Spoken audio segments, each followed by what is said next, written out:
Hi everyone, this is Kibo Vlogs. If you're your actor, please here kita Saudi Arabia and welcome back to my channel. Ang kita ganda na reaction video. Ang Barda compilation. So I won't take any longer. Let's start this reaction video. Wait lang. Laro ka GMA sa caption. Fake. Yun na nga sinasabi ko. Inaano ka laro din ni David, di-repost. Yun na nga ang sinasabi ko, di ba? Kung ako ang network, tapos kung may palabas, hindi ko i-emphasize na parang fake couple para naman at least ma-curious ang mga tao, di ba? Hindi ko sasabihin na, bakit sweet ang David and Jillian dito sa part na to. Hindi ko sasabihin na nagpanggap sila as a fake couple or nagpanggap sila as a couple. 'Di ba? Pero ang GMA talaga, laro talaga sila. Hindi po alam mo yung wag kayong mag-alala, parang ganun yung yung atake, wag kayong mag-alala. This is only a fake couple scene, something like that, or nagpapanggap lang sila. Atake din talaga to ang GMA sa totoo lang. Pinapaasa din ako. Chares! Ay. Okay.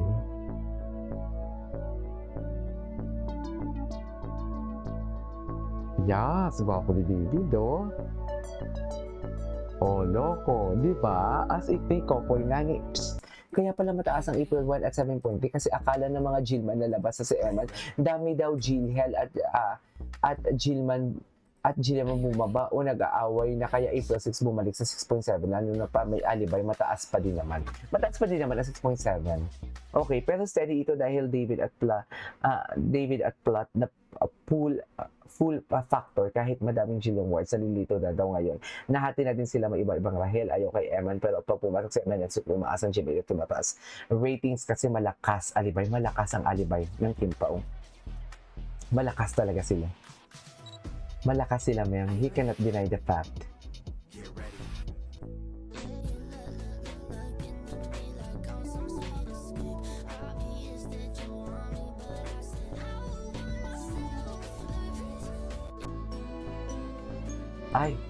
Ay, cutie. David Licauco is such a cutie. Look at that. Ay, paamoy niyo naman na kami, David, niyan. Charas! So my God. David, baka pwede mo naman kaming ipaamoy niyan. Baka naman. Di ba? I really love this background music actually. Tapusin lang natin to, ha?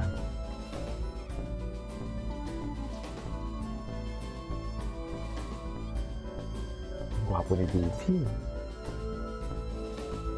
Gwapo talaga siya. Totoo lang. Sa true lang. Doon lang tayo sa totoo. Ay! Kill Kyler. Okay. Yay! Just wait lang. Wait. Ano to? Ano nangyari dito? Ano na pala siya, ma'am? Kamusta siya? May upload ba siya? Diyos ko. Wala na. Nabura na talaga sa mapa si Jim Panocci for today. Hindi gani bayad. Hindi siya bayad for today's video. Kaya wala siya. Ganon. Hindi siya bayad. Oo. Hindi siya bayad. Magbunyi na tayo. Nanalo na naman tayo mga kapamilya. Wala talagang nananalo sa kasamaan. Diba? Pagkabutihan talaga o ikabubuti ng mga artists and everything. Wala talagang natatalo. Diba? Kung ang hangad mo talaga ikakabuti ng artista, kung ang hangad mo talaga iniintindi mo lahat, nananalo talaga tayo. Tingnan mo naman. Dear, stand still. Nakabakasyon pa ako niyan, ha? Diba? Pito-pito pa yung upload ko for today's video. At may mga views pa din ako.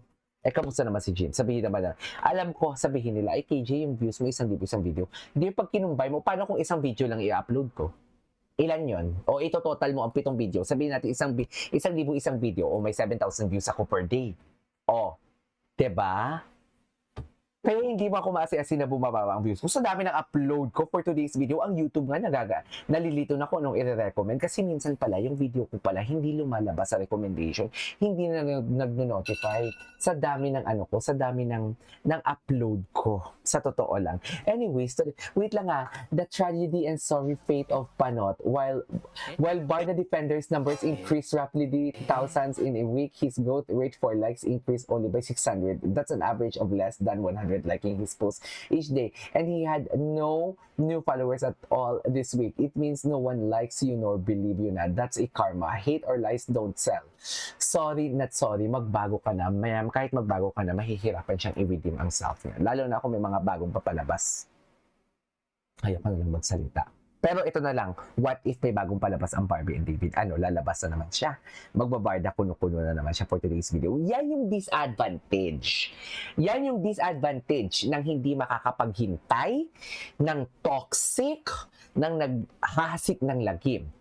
What if, sabihin na lang natin, what if bumalik na ang Barda sa mainstream? Ang ano mo, ang content mo is si Barbie. Siyempre, kasama na naman dyan si David for today's video sa content mo, di ba? Well, kain suka ka din naman. Kasi nga, di ba, kahit hindi naman talaga si David, kahit kay Barbie ka lang at hate mo si David, kino-content mo pa din siya para mapagkakakitaan. Pero hindi na pumapalo ang views mo. So ano, saan dalahin?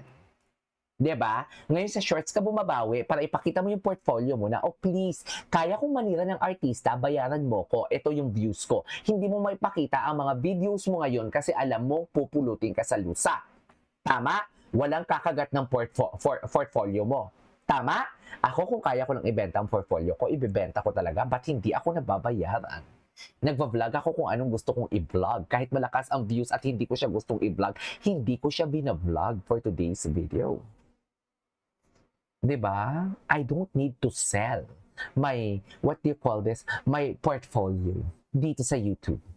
No. Ikaw, sa shorts ka bumabawi. Kasi ang shorts kasi, parehas lang sila ng TikTok. Yung algorithm, alam mo yun, madali lang, tsaka short form of video lang. So, basically, pangtamad siya. Charas! Hindi. Basically, mabilis siyang mapanood. Kasi short form lang video. Unlike sa amin talaga, kami, for example naman yung mga long form video na ginaganap, kailangan pa talaga nila kami i-search para lang mapanood kami. 'Di ba? Lumalabas, ang short kasi, lumalabas lang yan sa algorithm. So, alam mo yon, kaya malaki ang views niya. Ako hindi, tingnan mo yung mga views ko sa shorts, malalaki din kahit walang kwenta. Sa totoo lang, kasi mabilis siyang i-promote ni YouTube kasi nga, short lang siya, tsaka pinapanood ng tao, short lang, hindi mahaba. Short nga ni, tapos ngayon, dyan na naman siya nagpapalakas sa short niya para ipapakita niya yung portfolio niya sa mga taong nang bibili para siraan ang isang artista. Diba? O, ito malakas ang views ko, oh. Bayaran mo ako, kaya ko sirain. Ganon. Wag ako. Bayad ka. Alam ko. Chares. Kaya nga natigil ka, diba? Kasi nga ang views mo pinutol na sa lusak. Tapos, oh, ang views mo mababa, bakit ka namin babayaran? Yung engagement mo, in-reach mo sa mga tao ng Barda, hindi mo naman nasisira-sira. Kasi matibay nga ni. Oh, diba? Ay, wait lang, laro ka muna habang break sa shoot. Ay, ang gwapo naman yung Ginoo. Laro ang Ginoo. Charis. Laro yan. Oh. Di ba, ma'am? Cute naman yung Ginoo. Oh, ay, ang galing ni Ginoo. Gwapo yun. Tinan mo, seryoso talaga siya. Nakafocus talaga siya. Tinan mo tayo. Oh my God, kamukhang kamukha niya yung kapatid niya, no? Yun lang, tumakli ka doon, Ginoo. Ay, sumut pa. Anyways, that is our for today's video. This is Kiyama Vlogs and see you on my next vlog. Bye!